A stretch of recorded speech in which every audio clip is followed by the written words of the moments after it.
नमस्कार। मैं आपके सामने आज फिर एक नई कहानी के साथ। ये कहानी है एक राजा की जो अपने राज्य में बहुत अच्छी तरह रहता था और प्रजा के साथ और उसके राज्य के हर सदस्य के साथ उसका बहुत प्रेम था। एक दिन जो राजगुरु हैं वो आते हैं और कहते हैं, राजा अब समय हो गया है, आपका पुत्र जो सबसे बड़ा पुत्र है आप उसका राज्य अभिषेक कीजिए और उसे राजा बनाइए और आप आराम से रहिए। राजा सोचते हैं हाँ, इस जैसी अच्छी बात नहीं होगी। जैसे सभी व्यक्ति चाहते हैं राजा भी वैसा ही सोचते हैं, हम अपने बच्चों को अपने से आगे जाते हुए देखना चाहते हैं। राजा बहुत प्रेम के साथ अभिषेक करते हैं, अपने पुत्र को राजा बनाते हैं और वो राजगद्दी पर बैठ जाता है। राजगुरु फिर कहते हैं, राजा आपको अब संन्यास ले लेना चाहिए और राज के कामकाज में आपको दखल नहीं देना है, आप आराम से रहिए, आपने पूरी जिंदगी बहुत काम किया है। राजा जिनकी 4 रानियां हैं तो वो सोचते हैं ठीक है, वनवास जाना है तो जो मेरी सबसे प्रिय, जो मेरी सबसे चौथी रानी है तो उसको मैं अपने साथ ले जाता हूँ। तो वो जैसे ही उस रानी के पास पहुँचते हैं तो रानी तो राजा को देखते ही, उनकी बात सुनते ही घबरा जाती है। नहीं नहीं राजा, मैं कैसे वनवास जा सकती हूँ, मैं तो यहीं रहूँगी, राजमहल में ही रहूँगी, आप जाइए। राजा बड़े दुखी होते हैं लेकिन सोचते हैं अच्छा चलो कोई नहीं, अब मैं तीसरी रानी से पूछ लेता हूँ, बहुत दिन हुए हैं उनसे भेंट भी नहीं हुई है। राजा तीसरी रानी के पास जाते हैं और तीसरी रानी से कहते हैं कि सुनिए, आप हमारे साथ वनवास चलिए।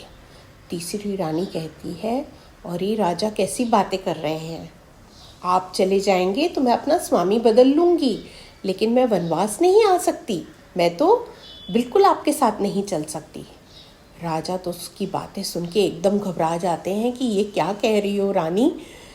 लेकिन राजा को सच्चाई का सामना करना था। अब वो जाते हैं अपनी दूसरी रानी के पास और उनसे बड़े मतलब बहुत दिनों बाद आए हैं और दुखी होके पूछते हैं कि देखिए वनवास आप चलेंगे हमारे साथ। तो जो दूसरी रानी है वो कहती है, देखिए राजा, मैं आपका बहुत आदर करती हूँ, मैं आपका बहुत सम्मान करती हूँ, मैं आपको बहुत चाहती हूँ, तो जब आप इस दुनिया से विदा लेंगे तो आपका पूरे क्रियाकर्म के साथ, हम सारे संस्कारों के साथ आपका अंतिम संस्कार करेंगे, लेकिन मैं आपके साथ वनवास नहीं चल सकती, वहाँ तो आपको अकेले ही जाना होगा। राजा बड़े एकदम अचंभित हो जाते हैं कि अब मैं क्या करूं, ये तीनों ने मना कर दिया। जब निकल के उसके महल से बाहर आते हैं तो देखते हैं वहाँ पे उनकी सबसे पहली रानी खड़ी थी, बहुत कमज़ोर हो चुकी थी और लेकिन वो राजा को देखती है, उसकी आंखों में अभी तक वैसा ही प्रेम था। तो राजा से कहती है कि मैं आपके साथ चलने के लिए तैयार हूँ। राजा उसकी बात सुन के एकदम कि आप हमारे साथ चलेंगे। राजा को याद आता है कि अरे ये मेरी पहली पत्नी जिसका मैंने बिल्कुल ख्याल नहीं रखा और देखो ये कैसे इसकी आज स्थिति हो गई है, इसका मुझे सबसे पहले ख्याल रखना चाहिए था। राजा को मन में बहुत दुख लगता है।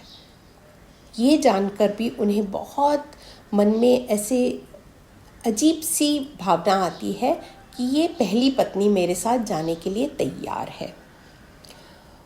तो ये कहानी किसी और की नहीं, ये कहानी हम सबकी है, आपकी, हमारी, सबकी ये कहानी है। राजा कौन है? राजा हम हैं।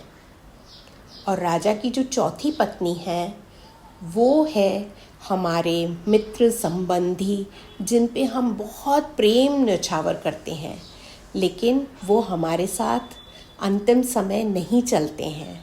दुख की घड़ियों में वो हमसे सबसे पहले वो अलग हो जाते हैं।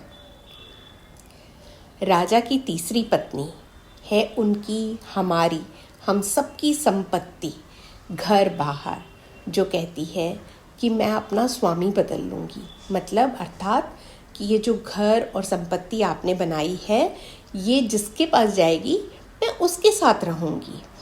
तो ये राजा की तीसरी पत्नी थी।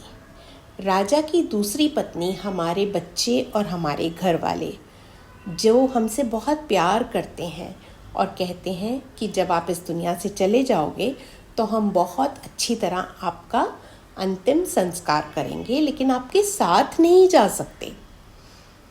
राजा की पहली पत्नी जो दरवाजे पर कमज़ोर खड़ी थी, वो है हमारी आत्मा, हमारा शरीर, जिसकी हम बिल्कुल ध्यान नहीं करते, उसके बारे में हम कुछ नहीं सोचते हैं और संसार की रंगरलियों में जुटे रहते हैं। तो ये कहानी हमें सिखाती है कि अपनी पहली पत्नी अर्थात अपनी काया, अपनी आत्मा का सम्मान कीजिए, उनके बारे में बहुत अधिक सोचिए, ताकि आपके साथ ही वो रहेगी और जितनी खुश प्रसन्न वो रहेगी उतने प्रसन्न आप रहेंगे।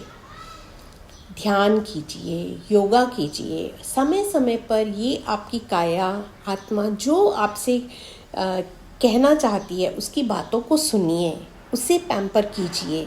आपको हमेशा ही औरों के बारे में सोच के औरों के लिए ही नहीं जीना है, इसे भी थोड़ी सुख सुविधाएं, उसे जो अच्छा लगता है करने दीजिए।